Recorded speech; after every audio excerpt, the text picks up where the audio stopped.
Assalamualaikum warahmatullahi wabarakatuh. Sahabat Karnus dimanapun teman-teman berada.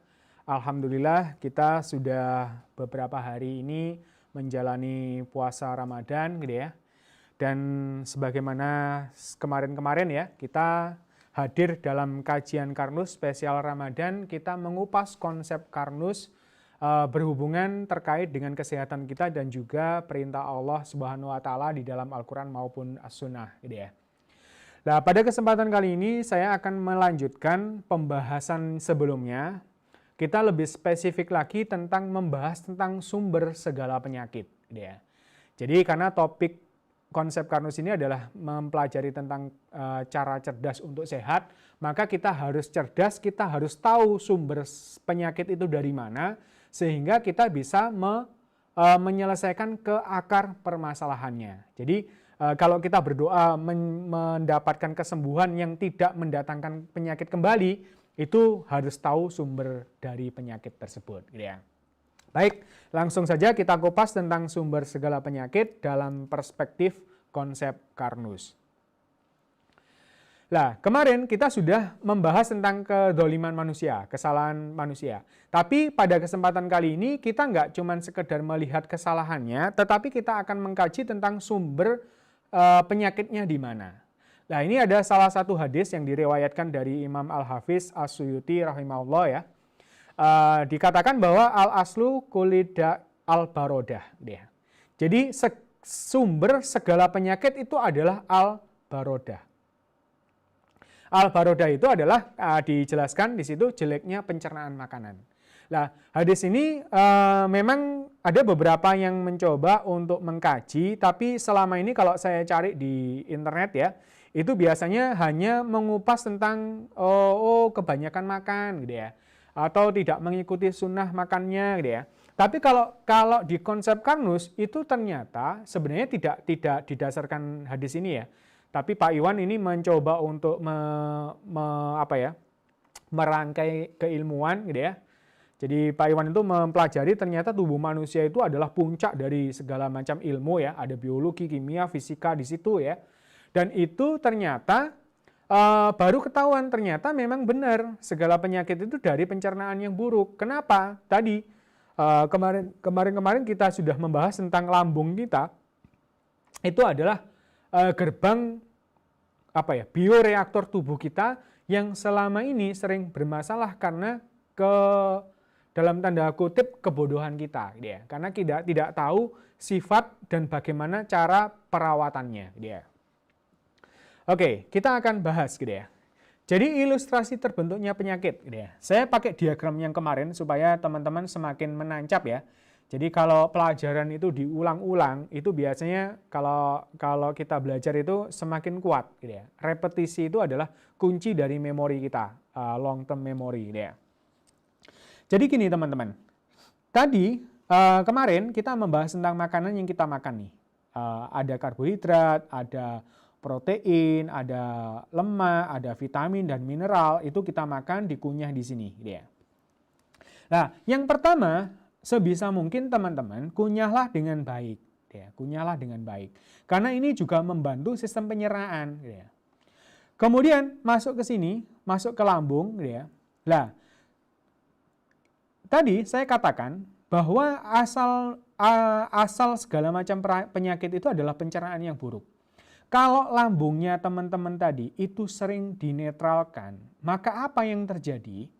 Maka makanan-makanan ini tidak bisa dicerna dengan baik.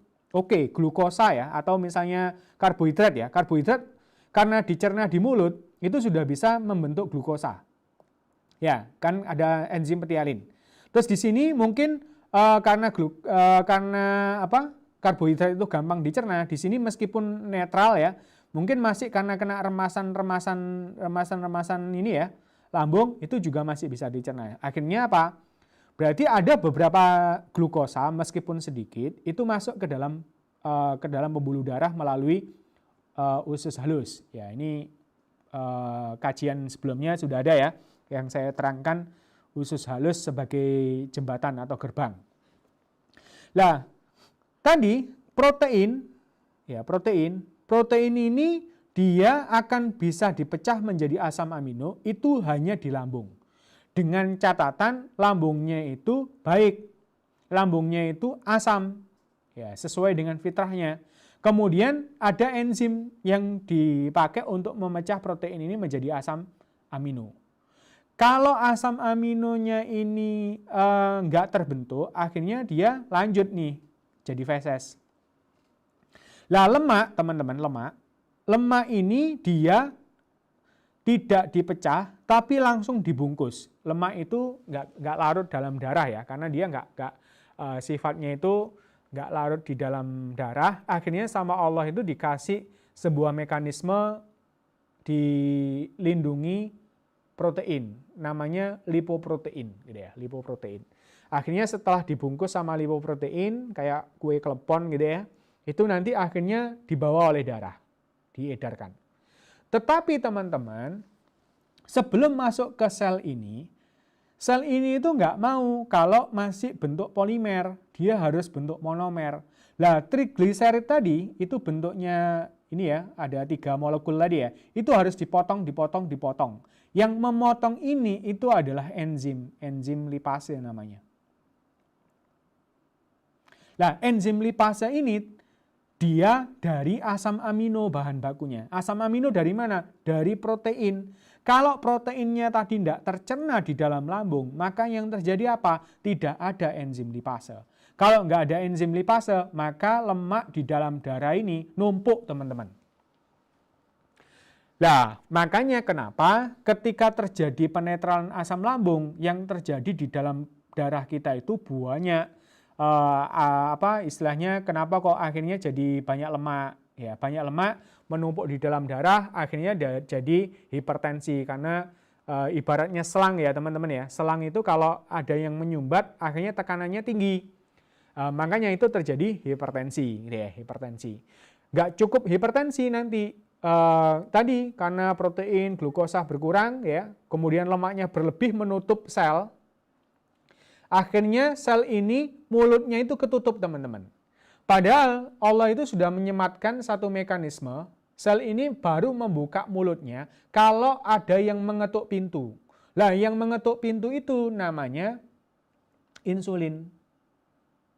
Ini sedikit lebih ini ya, makanya saya minta agak lebih sedikit fokus ya, karena ini agak berat, tapi nggak apa-apa, di anu aja nanti bisa diputar beberapa kali gitu ya. Lah, kalau ditutupi sama lemak, ya, reseptor insulin ini yang alarmnya ya, itu nggak bunyi, teman-teman. Istilahnya selnya ini, inti selnya ini, otaknya sel ini budek, ya, nggak dengar gitu ya. Diketok-ketok selnya itu. Ini ada glukosa, nggak bisa masuk, hanya gara-gara tadi ketutupan ini. Jadi makanya kenapa kok orang-orang diabetes itu kok kaitannya sama insulin ini banyak? Iya, karena satu insulin nggak cukup, akhirnya pankreasnya disuruh bikin insulin lagi, lebih. Akhirnya hiperinsulin gitu ya. Nah, ini yang terjadi. Akhirnya apa? Ya udah kena hipertensi tadi ya. Kemudian kena diabetes gitu ya. Kemudian sel-sel kita ini akhirnya kelaparan, banyak yang mati ya. Kematian sel ini menyebabkan banyak purin. Purin akhirnya asam urat dan seterusnya. Belum asam urat yang dari makanan tadi, misalnya ini ada jeroannya nih, enak, ada paru dan macam-macam ini adalah banyak selnya, karena nggak mampu dicerna ya jadi kolesterol dan asam urat gitu ya. Nah, jadi ternyata nggak sesimpel sakit mah, teman-teman, harus diminumin obat mah, enggak. Kalau seperti itu malah justru rentetannya itu banyak. Belum lagi kalau misalnya ini, teman-teman, tadi kan sebelum masuk ke usus halus ya, empedu ini mengsekresi atau mengeluarkan cairan basa empedu. Ya. Itu kalau misalnya lambungnya dinetralkan, apa yang terjadi? Lama-kelamaan, teman-teman. Jadi asam garam empedu ini ya, garam empedu ini akhirnya yang dikeluarkan yang harusnya 10 mili misalnya gitu ya, itu jadi cuma 2 karena sudah netral gitu ya. Padahal dia ditugasi sama Allah itu memproduksi garam empedu gitu ya, supaya untuk menetralkan sebelum masuk ke usus halus gitu ya. Nah, apa yang terjadi? Garam-garam ini ngumpul jadi kristal, jadilah batu empedu, teman-teman. Ngeri ya teman-teman ya. Kalau kita belajar itu ternyata, tubuh kita itu ternyata banyak penyakit itu hanya gara-gara ketidaktahuan kita, kebodohan kita, kejahilian kita. Makanya kenapa kok ilmu itu disimbolkan nur, teman-teman. Ilmu itu disimbolkan nur yang akan menghapus kegelapan. Kebodohan kita itu adalah kegelapan. Harus disinari dengan nur, dengan ilmu, supaya kita paham, supaya kita hidupnya lebih baik. Ya. Makanya kita perlu terus belajar. Gitu ya. Nah dari sini sudah kelihatan nih teman-teman. Oh ternyata kalau hipertensi itu karena itu, Mas. Nah terus kalau stroke ya sama saja. Stroke itu berarti kaitannya sama nanti kalau ke otak. Kalau sumbatannya itu adalah aliran-aliran ke otak ya bisa jadi stroke. Makanya kenapa kok orang hipertensi lambat laun ya jadi stroke. Gitu ya. Terus obat-obat selama ini yang diberikan itu adalah biasanya modelnya simptomatik. Simptomatik itu adalah meringankan gejala atau menyelesaikan gejala tanpa akar permasalahannya. Padahal akar permasalahannya tadi dari lambung, teman-teman. Nah, biasanya kalau orang hipertensi, udah dikasih obat yang menurunkan tekanan darah, mengencerkan darah, memelankan jantung. Itu yang dilakukan. Nah, padahal kita makan terus, lambungnya nggak beres, problemnya terus terjadi. Terus mungkin teman-teman yang muslim biasanya dibekam enak, ringan teman-teman. Tapi karena akar permasalahannya belum selesai, sekali dibekam, minggu depan sudah nggak enak lagi, sakit lagi, dibekam lagi, terus gitu. Kalau lama-kelamaan, ya kasihan teman-teman sumsum tulang belakang kita, karena yang membentuk darah itu kalau diambil, maka langsung otak memerintahkan sumsum tulang belakang untuk membuat sel darah merah lagi. Karena kalau kekurangan nanti siapa yang membawa nutrisi sel nutrisi ini disebarkan ke seluruh tubuh dia. Nah, ini kalau kita paham tentang ini, maka kita akan tahu ternyata benar yang dikabarkan oleh Nabi Muhammad dulu bahwa segala macam penyakit itu tadi sumbernya adalah pencernaan yang buruk. Bukan cuma sekedar kekenyangan teman-teman, tapi tadi karena proses pencernaannya tidak berjalan dengan baik akibat lambungnya dinetralkan. Oke, paham ya? Lah, jadi konklusinya apa? Kalau lambung bermasalah, maka nutrisi sel tidak tersedia, sel kelaparan, fungsi organ menurun. Inilah yang disebut dengan penyakit degeneratif. Namanya degeneratif ini berarti mengalami penurunan fungsi organ. Apa saja itu? Ya mulai maggot, hipertensi, stroke, diabetes, gagal ginjal, saraf kejepit ya. Kalau teman-teman ini ya kayak susunan tulang belakang ini kekurangan nutrisi, akhirnya bisa menjepit saraf, jadi saraf kejepit, sakitnya luar biasa ini ya. Termasuk osteoporosis, osteoartritis, kepikunan, bahkan penuaan dini. Nah, ingat ya, sebelumnya kan saya sudah membahas tips awet muda itu apa? Ketika proses regenerasi sel ini berjalan dengan baik. Itu kalau ada bahannya. Nah, waktu mau membelah diri ternyata selnya itu gak ada bahannya, teman-teman. Gagal. Kalau gagal ya akhirnya banyak sel yang mati, akhirnya kita keriput. Makanya keriput itu sebenarnya adalah tanda-tanda tadi, degeneratif dari kulit, gitu ya. Itu penyakit degeneratif. Nah, ada lagi penyakit yang lebih kronis, teman-teman. Ini, kalau nutrisi sel tidak tersedia dengan cukup, dapat mengganggu regenerasi sel. Ditambah kalau ada namanya inisiator oksidatif atau provokator, teman-teman, yang nanti bisa memicu sel abnormal. Sel abnormal itu contohnya seperti keloid atau bahkan yang sederhana kutil, miom, ya, endometriosis, ya, kanker payudara, kanker apa saja, semua kanker, tumor itu adalah bagian dari sel abnormal. Termasuk kalau terjadi pada sel imun kita, itu namanya autoimun, seperti lupus gitu ya. Termasuk di kasus COVID-19 gitu ya. Itu berarti juga ada kaitannya sama sistem imun. Nah, itu dari mana teman-teman?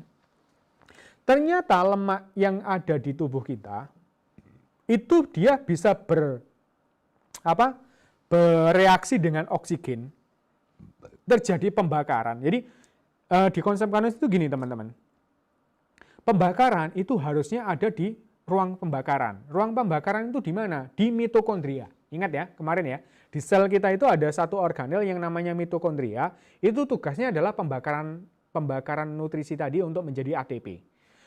Tapi, gitu ya, ketika pembakaran itu terjadi di selangnya, teman-teman, apa yang terjadi? Kalau mobil ya, harusnya itu di ruang pembakaran, ternyata di kabelnya, teman-teman. Ya kebakaran, bahaya, teman-teman.